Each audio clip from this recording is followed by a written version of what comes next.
পাই network mining করার জন্য পাই network অ্যাপসটি খুঁজে বের করতে হবে। আমি আপনাদেরকে দেখাচ্ছি।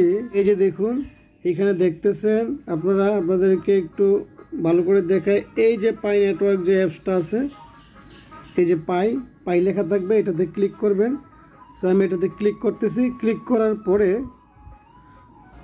ক্লিক করার পরে তারপরে এই যে এখানে দেখতে পাবেন এরকমভাবে ট্যাপ মাইন একটা লেখা আসবে, এই যে। সো আমি এখন ট্যাপ মাইন লেখাতে ক্লিক করতেছি। ট্যাপ মাইন লেখাতে ক্লিক করার পরে নিচে দেখবেন একটা মাইন লেখা আছে, যে এই যে মাইন লেখাটা, এই মাইন লেখাতে ক্লিক করতে হবে। তো আমি এখন মাইন লেখাতে ক্লিক করতেছি। সেখানে আর কোনো কাজ নেই। এখন আপনি এই অ্যাপস থেকে বের হয়ে যাবেন। আপনার কিন্তু মাইনিং শুরু হয়ে গিয়েছে। আমি আপনাদেরকে দেখাচ্ছি। এই যে আপনার উপরে যদি খেয়াল করেন একটু দেখতে পারবেন, এখানে দেখছেন 80 হয়ে গেছে, তারপরে 81, এরকম টাইমিং হয়ে যাচ্ছে, উঠে যাচ্ছে। তো সব কিছু যদি কমপ্লিট হয়ে থাকে যাবেন ডাইরেক্ট আপনি এটা কেটে দিবেন, বাস কেটে দিন। এইভাবে খুব সহজে আপনারা পাই অ্যাপসটি মাইনিং করতে পারবেন।